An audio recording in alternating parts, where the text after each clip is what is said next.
नमस्कार मुलांनो, आज आपण पाहतोय मराठी विषय.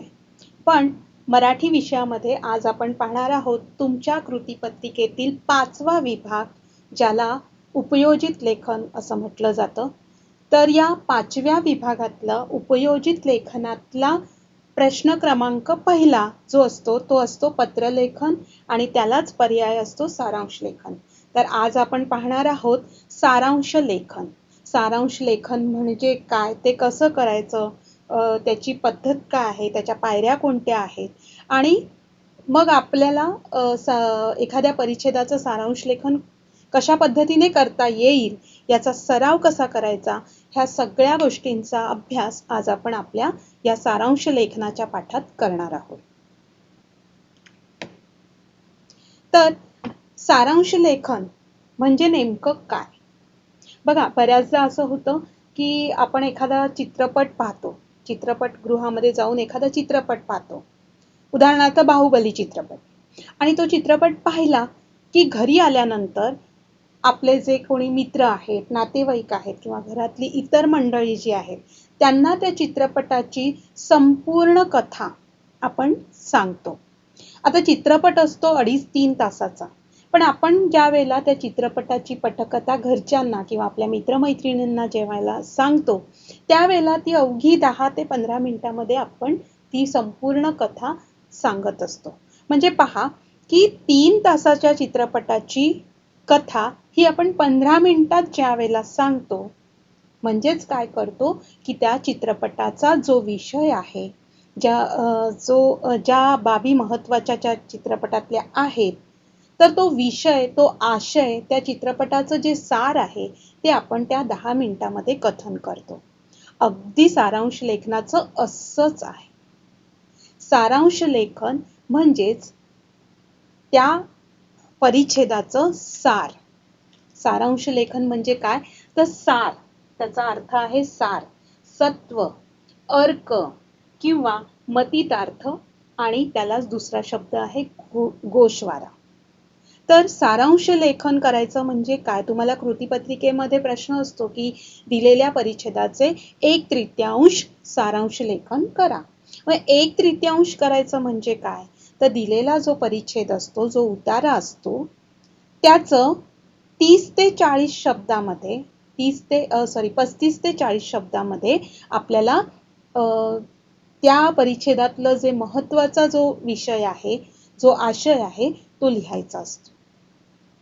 तर अशा पद्धतीने सारांश लेखन हे आज आपण पाहणार आहोत. आणि ही एक कला आहे, कौशल्य आहे.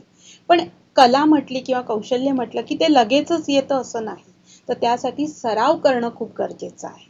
आज आपण हे सारांश लेखन पाहिल्यानंतर तुम्हाला सराव करायचा आहे. वर्षभरात तुम्ही एक 10 ते 15 परिच्छेदाचा जर सारांश लिहिण्याचा सराव केला, तर निश्चितच परीक्षेमध्ये तुम्हाला या सारांश लेखनाचे संपूर्ण गुण मिळणार आहेत. तर पुढे बघूया आपण सारांश लेखन.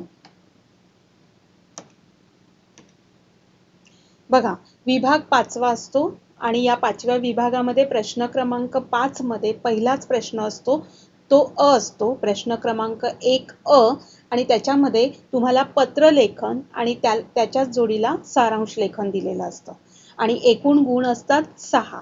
म्हणजे तुम्ही एकतर पत्रलेखन लिहू शकता किंवा सारांश लेखन लिहू शकता.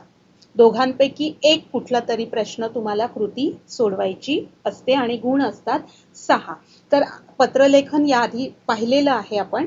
आज आपण पाहूया सारांश लेखन. सारांश लेखनासाठी तुमच्या कृतीपत्रिकेमध्ये जो गद्य विभागाचा पहिला विभाग असतो, म्हणजे धड्यांवर आधारित जो पहिला विभाग आहे, गद्य विभाग, त्या गद्य विभागातला प्रश्न क्रमांक 1 मधला ई जो आहे, त्या ई मध्ये एक अपठित उतारा दिलेला असतो.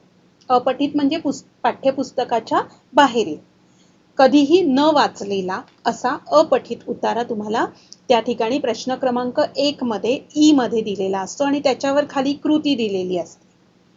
तोच उतारा तुम्हाला इथे उपयोजित लेखनाच्या प्रश्न क्रमांक 1 मध्ये तुम्हाला सोडवायचा असतो. म्हणजे सारांश लेखनासाठी वेगळा असा उतारा दिला जात नाही, तर गद्य विभागामधल्या प्रश्न क्रमांक 1 मधील ई जो आहे त्यासाठी जो अपठित उतारा दिलेला असतो तोच उतारा या ठिकाणी विभाग 5 मध्ये आपल्याला सारांश लेखनासाठी उपयोगाचा असतो किंवा सारांश लेखनासाठी वापरायचा असतो. मग आता गंमत अशी आहे की संपूर्ण कृतीपत्रिकेमध्ये हा एकमेव असा प्रश्न आहे सारांश लेखनाचा जो तुम्ही जितका कमी लिहिणार, म्हणजे जितकं तुम्ही कमीत कमी शब्दात लिहिणार तितके तुम्हाला जास्तीत जास्त गुण मिळणार आहेत. बघा हा, इतर ठिकाणी खूप लिहावं लागतं तेव्हा खूप गुण मिळतात, पण कृतीपत्रिकेतला हा एकमेव असा प्रश्न आहे सारांश लेखनाचा की जिथे तुम्हाला कमीत कमी शब्दात लिहायचं असतं आणि जितकं तुम्ही कमीत कमी शब्दात लिहिणार तेवढे तुम्हाला जास्तीत जास्त गुण मिळतात. आहे की नाही मग गंमत? ठीक आहे. आता या सारांश लेखनाचं जे आहे त्याच्या काही पायऱ्या आहेत, म्हणजे कशा पद्धतीने सारांश लेखन आपण केलं पाहिजे त्याच्या पायऱ्या आपण पाहूया. की पहिली पायरी आहे ती म्हणजे दिलेल्या परिच्छेदाचे वाचन. दुसरी पायरी आहे परिच्छेदातील आशयाचे आकलन. आकलन म्हणजे समजून घेणे. पुढे एकेका मुद्द्याचं स्पष्टीकरण मी करणारच आहे. सर्वप्रथम आपण या सलग पायऱ्या पाहूया. तर पहिली पायरी आहे की दिलेल्या परिच्छेदाचं वाचन करणं. दुसरी पायरी आहे परिच्छेदातील आशयाचे आकलन करणं. तिसरी पायरी आहे मध्यवर्ती विचार जाणून घेणे. चौथं आहे उदाहरणे, अलंकार, दृष्टांत, म्हणी हे वगळलं पाहिजे. पाचवं आहे समजलेला विचार स्वतःच्या शब्दात थोडक्यात सांगता आला पाहिजे. बघा, या सारांश लेखनाच्या महत्त्वाच्या काही पायऱ्या आहेत आणि या पद्धतीने ज्या वेळेला आपण सारांश लेखन लिहितो त्यावेळेला निश्चितच आपल्याला चांगले गुण मिळणार आहेत. म्हणजे थोडक्यात काय की आपलं म्हणणं हे थोडक्यात सांगणे हे आजच्या धावपळीच्या युगामध्ये परवलीचं वाक्य होऊन गेलं आहे. परवली म्हणजे संक्षिप्त रूप. जे काही सांगायचं आहे ते थोडक्यात सांगायचं, खूप फापट पसारा सांगत बसायचा नाही. आता आपल्या आधुनिक युगामध्ये आपण तंत्रज्ञानाचा वापर करतो तिथे आपण पासवर्ड टाकतो. बस तो पासवर्ड म्हणजेच परवलीचा शब्द. पासवर्ड टाकला की सगळा डेटा आपला ओपन होतो, सगळी माहिती आपल्याला मिळते. त्या पद्धतीने सारांश लेखन म्हणजे थोडक्यात जे काही आहे ते सांगणे किंवा लिहिणे.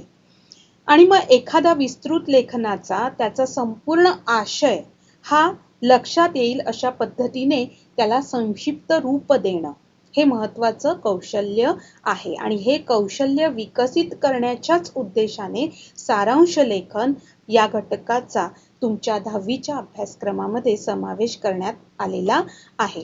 तर आता आपण या ज्या सारांश लेखनाच्या पायऱ्या पाहिल्या त्या पायरीचं एकेका पायरीचं विश्लेषण पाहूया. बघा, पहिली पायरी होती की दिलेल्या परिच्छेदाचं वाचन करणं. म्हणजेच जो काही उतारा दिलेला आहे, जो काही परिच्छेद दिलेला आहे तो 2 वेळा काळजीपूर्वक एकाग्र चित्तेने शांततेने तो वाचणे. मुळात काय होतं की गद्य विभागामध्ये हा परिच्छेद तुम्हाला दिलेला असतो, त्यामुळे तुम्ही पहिल्या विभागामध्ये हा उतारा वाचून त्या उतार्याखालचे जी काही कृती आहे ती सोडवलेली असते. म्हणजे एकदा हा उतारा तुमचा तिथेच वाचून झालेला असतो. पुन्हा ज्या वेळेला 5व्या विभागामध्ये सारांश लेखनासाठी हाच उतारा तुम्हाला सांगितला जातो त्यावेळेला पुन्हा एकदा तो उतारा किंवा तो परिच्छेद तुम्ही नीट काळजीपूर्वक वाचला पाहिजे. बरं, वाचता वाचता त्यातल्या ज्या महत्त्वाच्या बाबी आहेत किंवा महत्त्वाचा जो आशय आहे तो अधोरेखितही केला पाहिजे. परिच्छेदातील आशयाचे आकलन करणे. बघा, वाचून झाला त्यानंतर दुसरी पायरी आहे की त्या परिच्छेदाचं तो नीट वाचताना तो नीट समजून घेतला पाहिजे. त्यातला जो आशय आहे त्या आशयाचं आकलन म्हणजे समजून घेणे, जाणून घेणे. तर त्या आशयाचं आकलन तुम्हाला नीट समजून घेता आलं पाहिजे की नेमकं लेखकाने त्या उतार्यामध्ये किंवा त्या परिच्छेदामध्ये काय सांगितलेलं आहे, कोणता विषय मांडलेला आहे आणि हे ज्या वेळेला तुम्ही समजून घेता त्यावेळेला एका वाक्यात किंवा एका शब्दात तो विषय तुमच्या मनामध्ये तुम्ही नोंदवला पाहिजे की हा परिच्छेद मी वाचला आणि या परिच्छेदामध्ये अमुक एका विषयावर लेखकाने सांगितलेला आहे. म्हणजे तो जो विषय आहे तो विषय तुमच्या मनात तुमच्या डोक्यात फिट बसला पाहिजे. तर अशा पद्धतीने आधी त्या परिच्छेदाचं छान वाचन करायचं आणि वाचन केल्यानंतर त्या परिच्छेदाच्या आशयाचं आकलन करून घ्यायचं. म्हणजेच तो परिच्छेद त्या परिच्छेदामध्ये जे काही विषय मांडलेला आहे तो विषय समजून घेतला पाहिजे. ही झाली सारांश लेखनाची दुसरी पायरी. आता पुढे जाऊया. तिसरी पायरी आहे की मध्यवर्ती विचार जाणून घेणे. मध्यवर्ती विचार जाणून घ्यायचा म्हणजे नेमकं काय करायचं, तर त्या लेखकाचे नेमके सांगणे काय आहे. म्हणजे त्या परिच्छेदामध्ये तो परिच्छेद ज्या लेखकांचा असेल त्या लेखकांचं नेमकं सांगणं काय आहे, नेमकं म्हणणं काय आहे हे जाणून घेणं. त्यातल्या महत्त्वाच्या ज्या बाबी आहेत त्या अधोरेखित करणं. पेन्सिल हातात घ्यायची आणि त्या पेन्सिलीने जे जे तो उतारा वाचता वाचता जे जे महत्त्वाचं वाटेल ते त्या ठिकाणी अधोरेखित करत जायचं. सारांश लेखन लिहिल्यानंतर तुम्हाला सांगितलेलं असतं 1/3 सारांश लिहा, म्हणजे 35 ते 40 शब्दात लिहा. म्हणून तुम्ही लगेचच सारांश लेखन लिहिल्यानंतर शब्दसंख्या लिहायची नाही, कुठेही शब्दसंख्या लिहायची नाही. सारांश लेखनाला शीर्षक नाही दिले तरी चालतं. म्हणजे जो काही तुम्ही सारांश लिहिणार आहात ज्या विषयाला अनुसरून त्याचा जो आशय तुम्ही मांडणार आहात 1/3 मध्ये, तर त्या उतार्याला शीर्षक दिलं नाही तरी चालतं.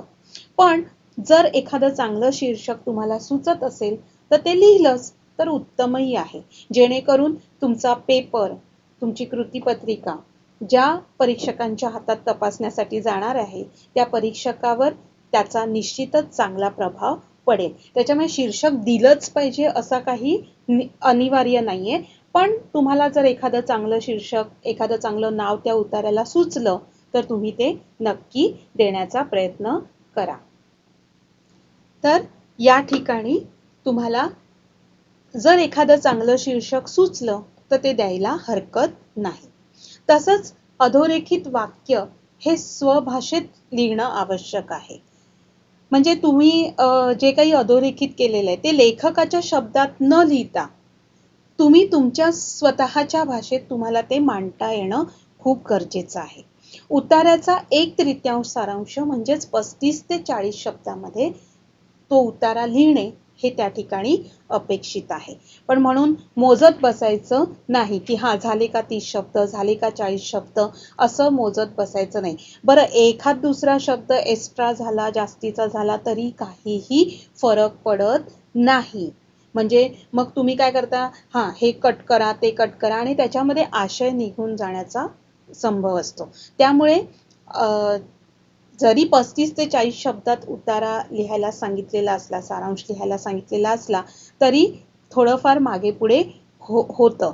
पण खूप फापट पसारा लिहत बसायचं नाही.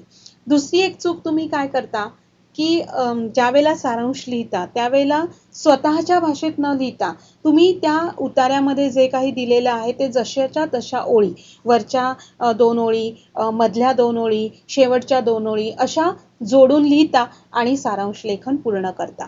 पण सारांश लेखनामध्ये लेखकाने मांडलेला जो आशय आहे त्या आशयाला धक्का न लावता तुम्हाला तोच आशय तुमच्या शब्दात मांडायचा असतो.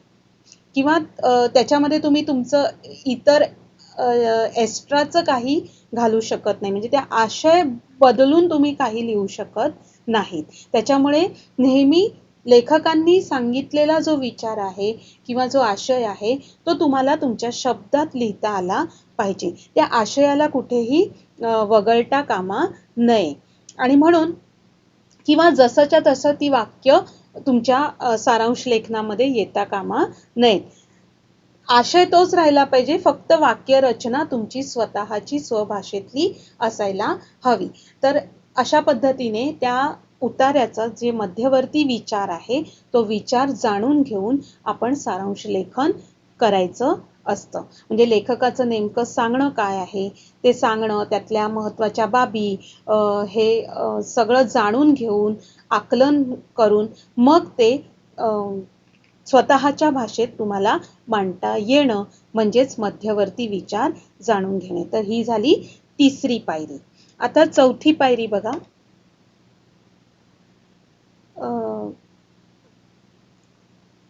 चौथी पायरी अशी आहे की त्याच्यामध्ये जे काही म्हणी असतील किंवा वाक्प्रचार असतील, दृष्टांत असतील, उदाहरणे असतील, तर ती उदाहरणे किंवा त्या म्हणी किंवा ते वाक्प्रचार सारांश लेखनामध्ये लिहिताना वगळायचे आहेत. ते कुठेही लिहायचे नाही. तर अशा पद्धतीने आपण सारांश लेखन करायचं आहे. आता प्रश्नपत्रिकेमध्ये महत्त्वाचं काय? प्रश्नपत्रिका म्हणजे तुमची कृतीपत्रिका. तर त्या कृतीपत्रिकेमध्ये महत्त्वाचं काय आहे की कृतीपत्रिकेतील सारांश लेखन उतारा हा 100 ते 120 शब्दांचा असतो. बघा, तुम्हाला जो उतारा अपठित दिला जातो तो 100 ते 120 शब्दांचा असतो आणि दिलेल्या परिच्छेदाचा थोडक्यात कमीत कमी शब्दात सारांश लिहिणे अपेक्षित असतं. म्हणजे 35 ते 40 शब्द, 100 ते 120 शब्दांचा जो उतारा असतो तो उतारा आपण 35 ते 40 शब्दात लिहिणं अपेक्षित असतं. कमीत कमी शब्दामध्ये लिहिणं. परिच्छेदाचा सारांशातून संपूर्ण आशय लक्षात येणे अपेक्षित आहे. लेखन लिहिल्यानंतर शब्दसंख्या लिहू नये. म्हणजे तुम्ही ज्या वेळेला 1/3 सारांश लिहिणार त्यावेळेला तिथे खाली शब्दसंख्या लिहायची नाही. किती झालीये, 35 झालीये की 40 झालीये हे लिहायचं नाही. सारांश लेखनाची जी मध्यवर्ती कल्पना आहे ती स्वतःच्या शब्दात मांडणं अपेक्षित असतं. त्या ठिकाणी लेखकांचे शब्द वापरायचे नाही. परिच्छेदाचे वा सारांशाचे शब्द मोजून नोंद करणे आवश्यक नाही. तेच सांगितलेलं आहे की तुमचा परिच्छेद लिहून झाल्यानंतर ती शब्दसंख्या खाली नोंदवायची नाही. तर हे कृतीपत्रिकेमधले जे महत्त्वाचे मुद्दे आहेत किंवा परीक्षकाला काय अपेक्षित आहे तुमच्याकडून ते थोडक्यात आपण पाहिलं. त्यातल्या महत्त्वाच्या बाबी ह्याच लक्षात ठेवायच्या की आपल्याला सारांश लेखन करताना जो आशय लेखकाचा आहे तो आशय तसाच ठेवून आपल्याला आपल्या स्वभाषेमध्ये कमीत कमी शब्दामध्ये तो उतारा लिहायचा आहे, सारांश लिहायचा आहे. म्हणजेच त्या उतार्याचं जे सार आहे, जे अर्क आहे तेवढंच त्यामध्ये आपल्याला घ्यायचं आहे.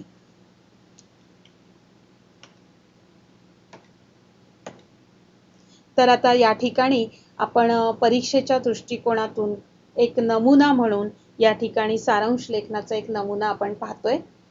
बघा, या ठिकाणी एक उतारा दिलेला आहे. आता ह्या ज्या सगळ्या आपण सारांश लेखनाच्या पायऱ्या अभ्यासल्या त्या पायऱ्यांना अनुसरून सारांश लेखन नेमकं कसं करायचं त्याचा एक उत्तम नमुना या ठिकाणी आपण आता पाहणार आहोत. मी सर्वप्रथम पहिली पायरी होती की उतार्याचं वाचन करणं, बरोबर ना? मग सगळ्यात आधी आपण त्या उतार्याचं वाचन करूया. अतिशय शांततेने आणि एकाग्र चित्तेने तो उतारा व्यवस्थित वाचून घेऊया.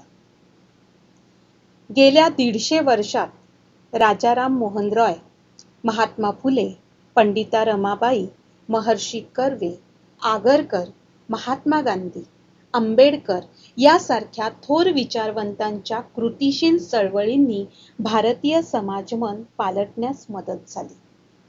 स्वातंत्र्यानंतर आपल्या देशाने स्वीकारलेल्या राज्यघटनेने सर्व भारतीय नागरिकांना, मग तो पुरुष असो व स्त्री असो, पूर्ण समानता दिलेली आहे. कायद्यासमोर सर्वजण समान आहेत.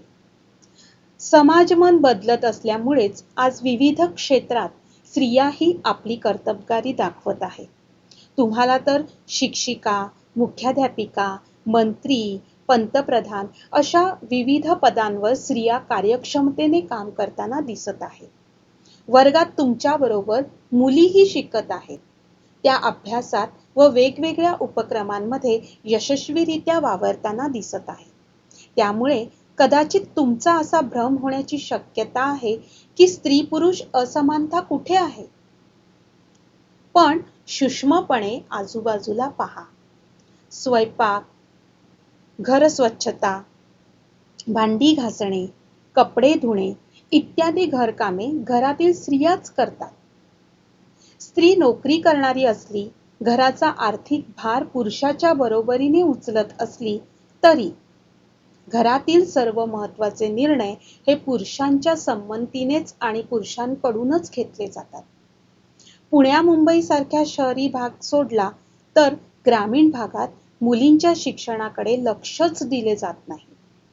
आपल्या देशातील सर्व माणसे ही आपल्या समाजाची, आपल्या देशाची मोलाची संपत्ती आहे.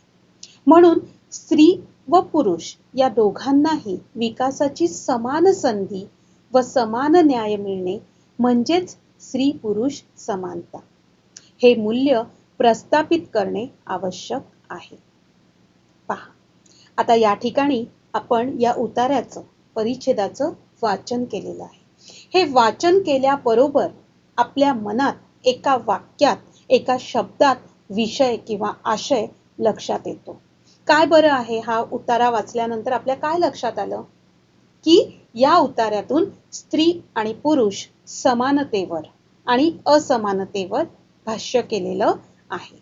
म्हणजे गेल्या 150 वर्षात राजाराम मोहन रॉय, महात्मा फुले, पंडिता रमाबाई, महात्मा गांधी यासारख्या थोर विचारवंतांनी चळवळींनी समाजमन पालटण्यास मदत झाली आणि त्यांनी स्वातंत्र्यानंतर आपल्या देशाने स्वीकारलेली जी राज्यघटना आहे त्या राज्यघटनेने भारतीय सर्व नागरिकांना, मग तो पुरुष असू दे, स्त्री असू दे, सगळ्यांना समानता दिलेली आहे. कायद्यासमोर सर्वजण समान आहेत. आज आधुनिक युगात वावरताना आपल्याला पुरुषांच्या बरोबरीने सर्वच क्षेत्रामध्ये स्त्रिया कार्यरत असताना आपण पाहतो आहोत. पण तरी सुद्धा, आणि हे सगळं पाहिल्यानंतर आपल्याला वाटतं की कुठे आहे स्त्री पुरुष असमानता. पण ज्या वेळेला आपण एका बाजूला जर सूक्ष्मपणे निरीक्षण केलं किंवा आजूबाजूला पाहिलं तर हेही लक्षात येतंय की जरी आज स्त्रिया पुरुषांच्या बरोबरीने विविध क्षेत्रामध्ये कार्यरत असल्या, मोठमोठ्या पदावर काम करत असल्या, तरी देखील घरामध्ये आल्यानंतर स्वयंपाक, घर स्वच्छता, धुणी भांडी ही जी सगळी कामं आहे ही स्त्रियाच करताना दिसत आहेत.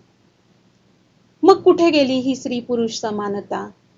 याचाच अर्थ काय की आज आधुनिक युगामध्ये वावरताना सुद्धा असमानताच दिसून येते. घरातले महत्त्वाचे जे निर्णय आहेत ते पुरुषच घेताना दिसत आहेत. म्हणजे पुरुषांचीच मदत महत्त्वाचे निर्णय घेताना घेतली जाते आणि त्यांनी घेतलेलेच निर्णय सर्वमान्य होतात.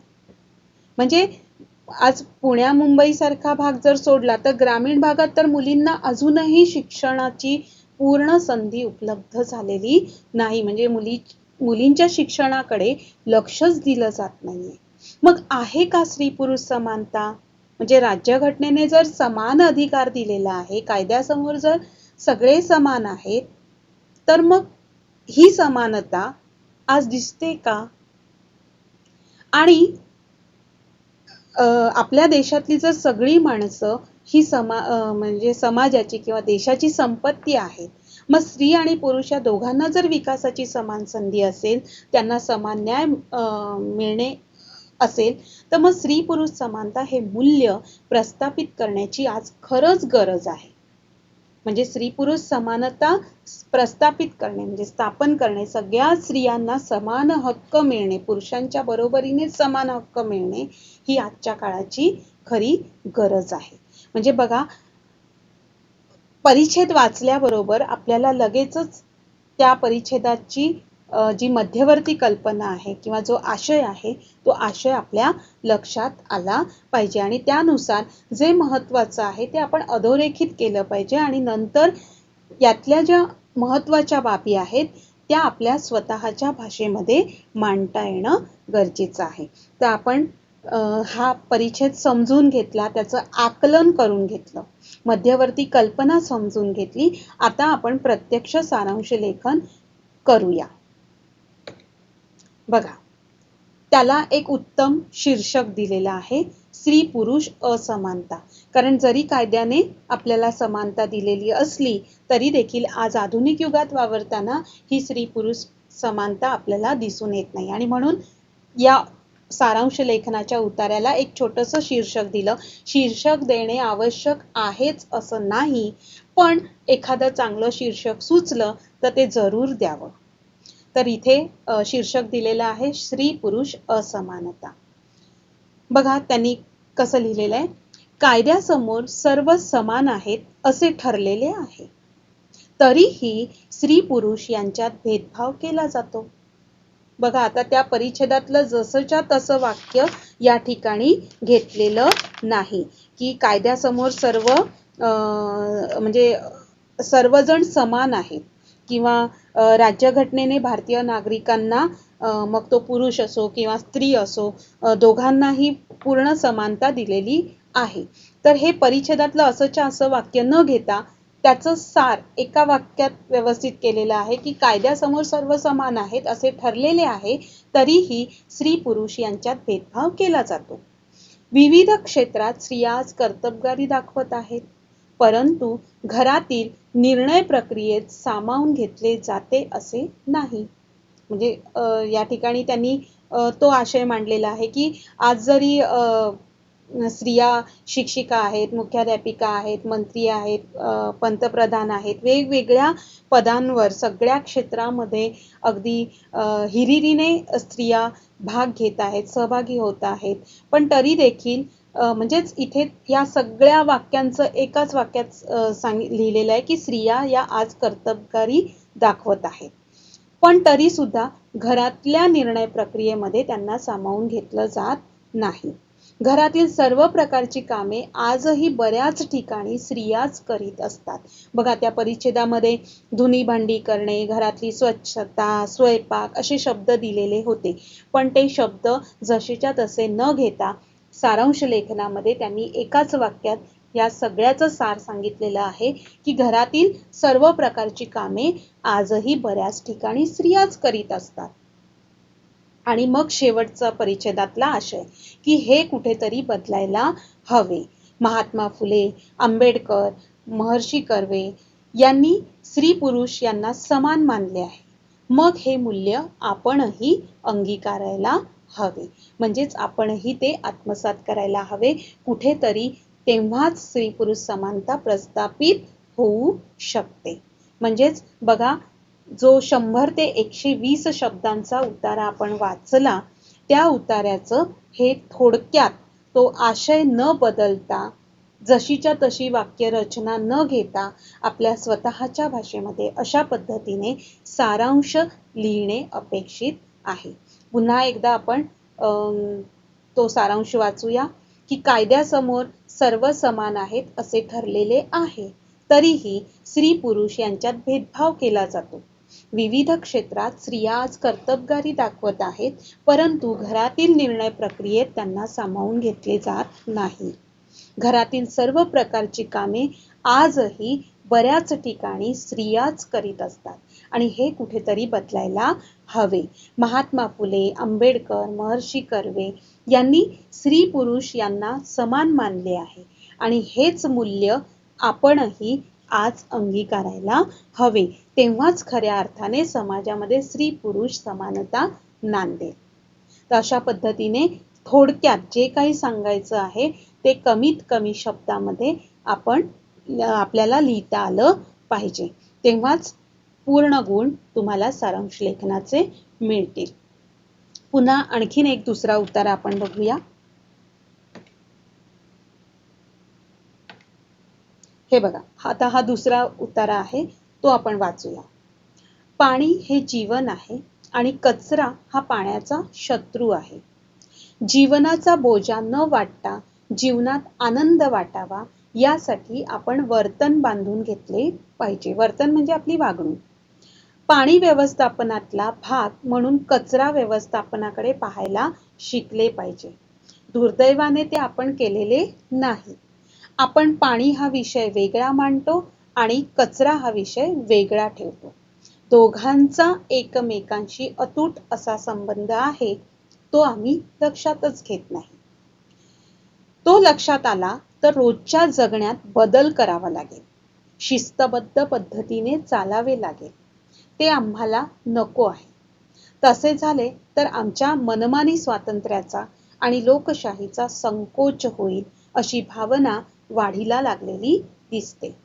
रस्त्यावर, सार्वजनिक ठिकाणी, दुसऱ्याच्या दारात, पाण्यात कचरा व घाण नेऊन टाकणे याला आम्ही स्वातंत्र्य मानतो आणि त्याच्या जपणुकीच्या आड कोणी आलं तर भांडण उकरून काढतो. नदी, नाले, तळी, विहिरी हे पाणी साठवण्याचे स्रोत आहेत. आपण सहज त्यात कचरा टाकतो. त्यामुळे गाळ साचतो. पाणी अशुद्ध होते. पाणी पिण्यायोग्य राहत नाही आणि म्हणून कचरा व पाणी व्यवस्थापन व्यवस्थित कसे होईल याकडे लक्ष दिले तर बरे होईल. पहा, आपण काय केलं? सारांश लेखन लिहिण्यासाठी पहिली पायरी त्या उतार्याचं शांततेने वाचन केलं. दुसरी पायरी तो जो उतारा आहे त्याचा आशय समजून घेणं किंवा आकलन करून घेणं. आता पाणी हे जीवन आहे आणि कचरा हा पाण्याचा शत्रू आहे. हे या एका ओळीतूनच आपल्याला लगेच लक्षात येतं की या पाण्याचा आणि कचऱ्याचा एकमेकांशी काय संबंध आहे आणि त्यामुळे आपण पाण्याचे जे वेगवेगळे स्रोत आहेत त्या स्रोतामध्ये आपण सहजपणे कचरा टाकतो. म्हणजे त्याचा पाण्याचा आणि कचऱ्याचा संबंधच नाही असं गृहीत धरून आपण सहजपणे त्या बऱ्याचदा बघा घरामध्ये असलेलं देवपूजेचं निर्माल्य किंवा घरात एखादी पूजा झाली तर त्या पूजेतलं जे काही निर्माल्य असेल ते सहज नदीमध्ये, पाण्यामध्ये, ओढ्यामध्ये आपण विसर्जन करतो. पण त्यावेळेला आपण हा विचार करत नाही की हे निर्माल्य त्या पाण्यात टाकल्यामुळे ते पाणी अशुद्ध होऊ शकतं किंवा कचरा सुद्धा बऱ्याचदा तो कचरा आपण पाण्यामध्ये सहज नाल्यामध्ये सहज फेकून देतो.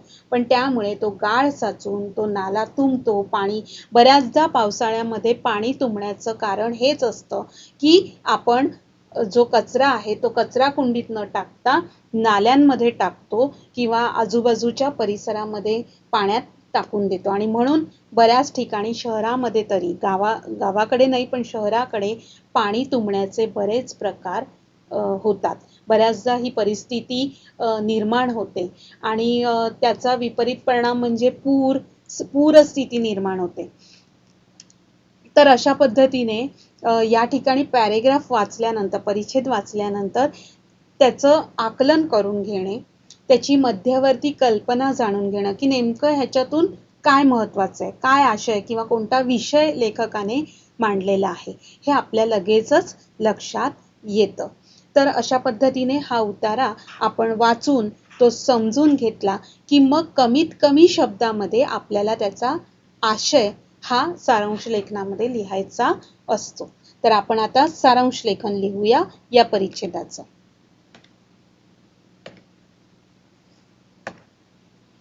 बघा, इथे शीर्षक सुचलं की शुद्ध पाण्यासाठी कचऱ्याचे व्यवस्थापन.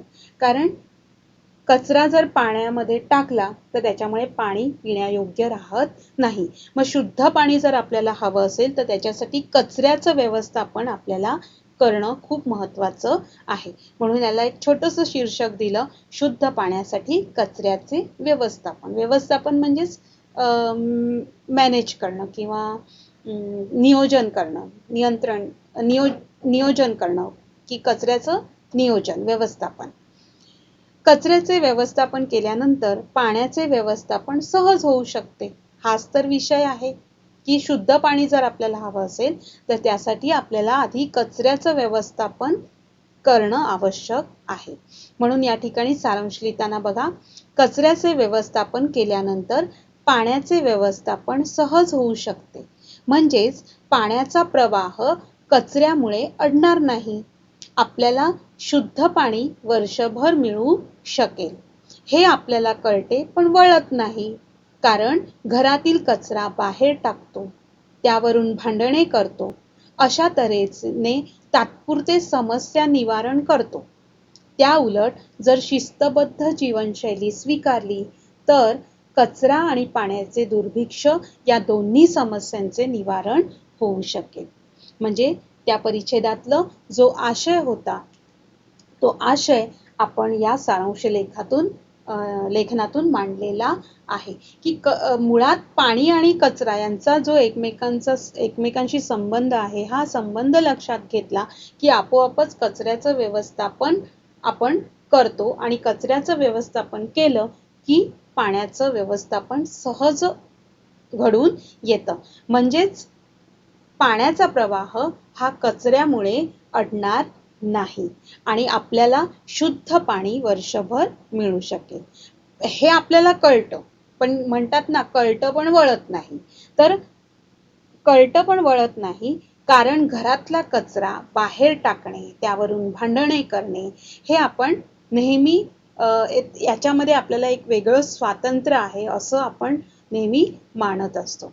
आणि त्या उलट जर आपण आपलं जीवनशैली शिस्तबद्ध पद्धतीने स्वीकारली तर हे जे ह्या ज्या दोन समस्या आहेत, कचऱ्याची समस्या आणि पाण्याचं दुर्भिक्ष्य, या दोन्ही समस्यांचं निवारण होऊ शकेल.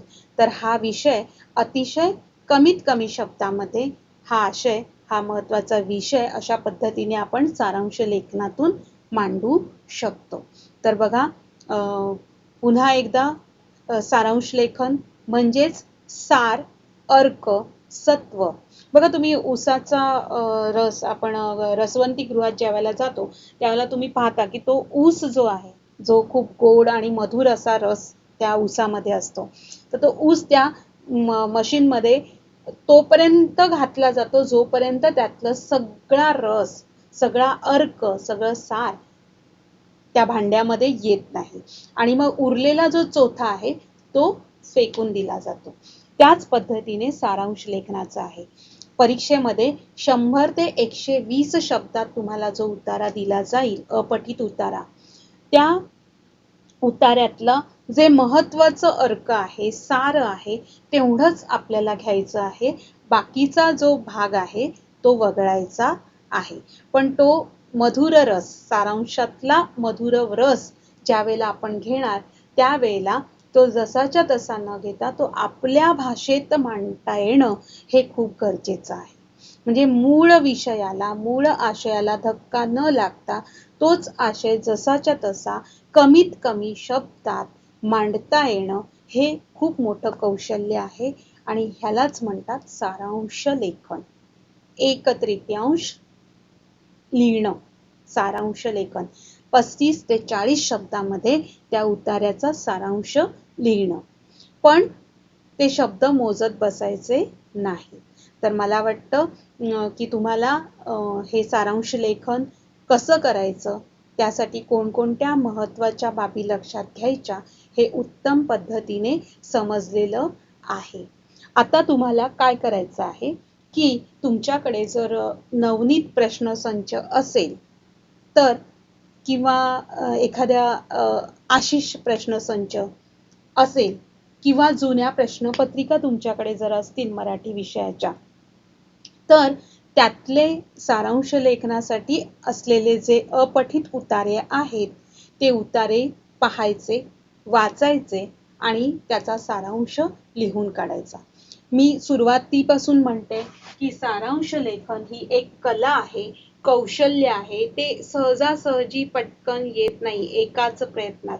तर त्यासाठी ते कौशल्य आत्मसात करण्यासाठी आपल्याला त्याचा सराव करणं खूप गरजेचं आहे.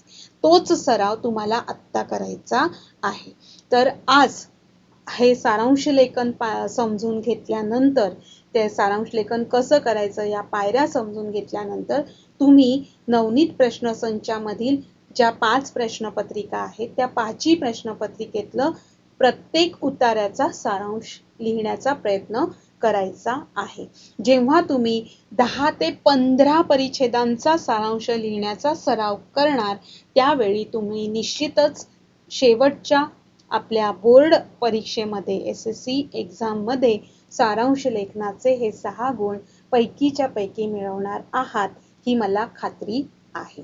पण त्यासाठी तुम्हाला काय करायचं आहे, तर 10 ते 15 परिच्छेदांचं सारांश लेखन लिहून पाहायचं आहे आणि ते लिहून तुम्ही तुमच्या शिक्षकांना दाखवा. शिक्षक तुम्हाला योग्य ते मार्गदर्शन करतील. आता हे झालं सारांश लेखनाचं. दुसरं एक या ठिकाणी मला महत्त्वाचं सांगायचं आहे की काही वेळेला काय होतं की तुम्हाला 80 गुणांचा हा मराठीचा पेपर असतो, कृतीपत्रिका असते. तुम्ही सुरुवातीला गद्य विभाग, पद्य विभाग, स्थूल वाचन विभाग आणि व्याकरण विभाग हे पहिले जे 4 विभाग आहेत, या 4 विभागामध्ये तुमचा बराचसा वेळ सोडविण्यात जातो. वाचण्यात, शोधण्यात आणि मग लिहिण्यात जातो. आणि मग शेवटी काय होतं की उपयोजित लेखनासाठी तुम्हाला वेळ कमी मिळतो, कमी उपलब्ध राहतो. आणि मग अशा वेळी बघा, अशी परिस्थिती बऱ्याचदा निर्माण होते की तुम्ही सुरुवातीच्या विभागांवरच बराचसा वेळ खर्च करता आणि मग शेवटी हे जे उपयोजित लेखन आहे, पत्र लेखन, सारांश लेखन, कथा लेखन, निबंध, बातमी लेखन, जाहिरात लेखन, हे जे उपयोजित लेखनाचे जे विभाग आहेत, तिथे मात्र ज्याला तुम्हाला जास्त वेळ हवा असतो लिहिण्यासाठी, विचार करण्यासाठी, तर त्यासाठी तुम्हाला वेळच मिळत नाही. मग जेव्हा वेळ कमी असतो त्यावेळेला इथे हा जो पहिला प्रश्न आहे 5व्या विभागातला हा पत्रलेखन आणि सारांश लेखन तुम्हाला दिलं जातं. मग त्यावेळेला जेव्हा तुमच्याकडे कमी वेळ असतो त्यावेळेला काय करायचं की पत्रलेखन लिहायचं म्हटलं तर मग ते पत्ता, तो मायना, तो मजकूर आणि हे सगळं लिहिण्यामध्ये, ईमेल आयडी आणि सगळं लिहिण्यामध्ये वेळ जातो. गुण 6च असतात. तुम्हाला पत्रलेखनाला पर्याय सारांश लेखन दिलं जातं. दोघांपैकी एकच लिहायचं असतं. पण ज्या वेळेला आपल्याकडे वेळ कमी असतो त्या वेळेमध्ये पत्रलेखनाला तुम्हाला जास्त वेळ लिहिण्यात जातो. त्यापेक्षा सारांश लेखन कधीही सोयीस्कर. कारण सारांश लेखनामध्ये आता आपण पाहिलं की फक्त उतारा व्यवस्थित वाचला, त्याचा आशय समजून घेतला, त्याची मध्यवर्ती कल्पना समजून घेतली की कमीत कमी शब्दामध्ये आपल्या शब्दात तुम्हाला ते मांडायचं असतं.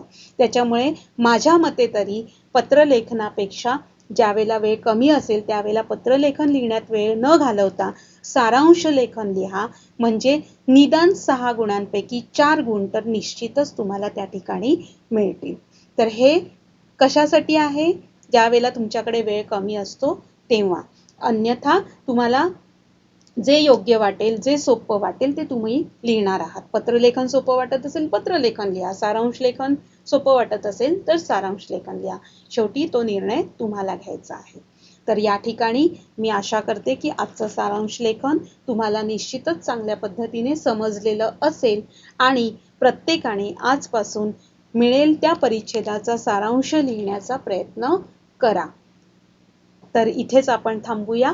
पुन्हा भेटूया पुढच्या तासाला. धन्यवाद.